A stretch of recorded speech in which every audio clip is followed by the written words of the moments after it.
Hello and welcome. In this video, we're going to explore Python while loops. While loops are a fundamental concept in programming that allows you to repeat a block of code as long as a certain condition is true.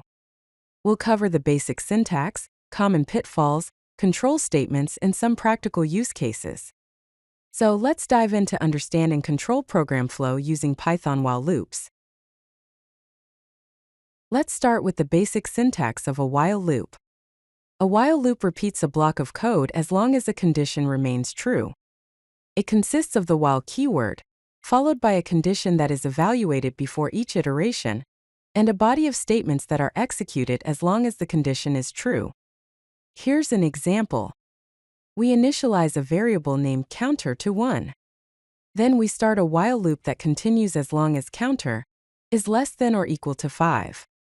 Inside the loop, we print the current count using an f-string, and then increment counter by 1. So the output will be count 1, count 2, count 3, count 4, and count 5.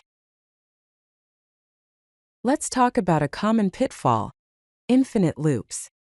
An infinite loop occurs when the condition in a while loop never becomes false, causing the loop to execute indefinitely. This can freeze your program or cause it to crash.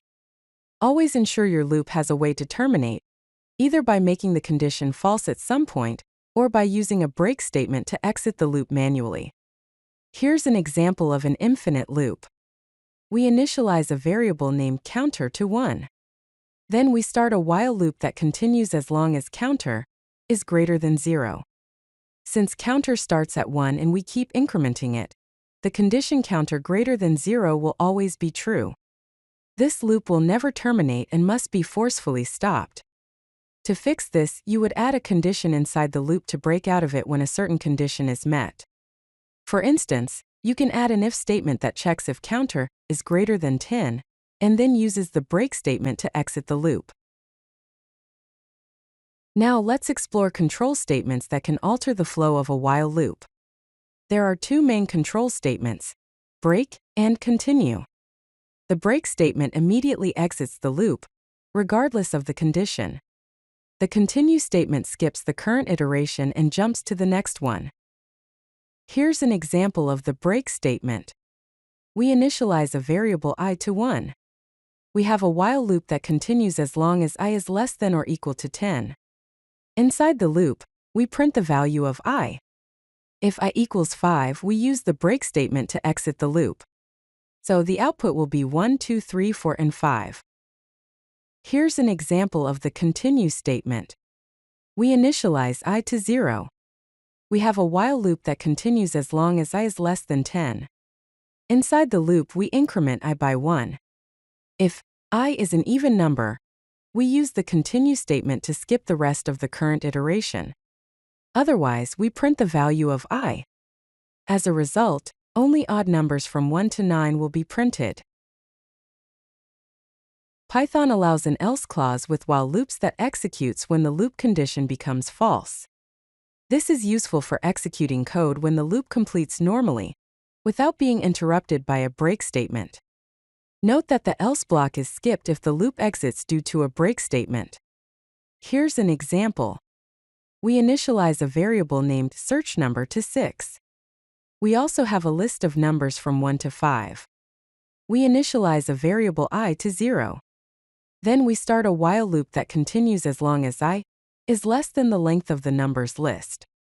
Inside the loop, we check if the current number in the list is equal to search number. If it is, we print found it, and then use the break statement to exit the loop. If the loop completes without finding the number, the else block is executed, and we print number not found. In this case, since search number is 6 and it is not in the list, the output will be number not found. Now let's explore a common use case for while loops: input validation. While loops are perfect for input validation, continuing to prompt the user until valid input is received. This is particularly useful in scenarios such as form validation, command line interfaces, and data processing pipelines.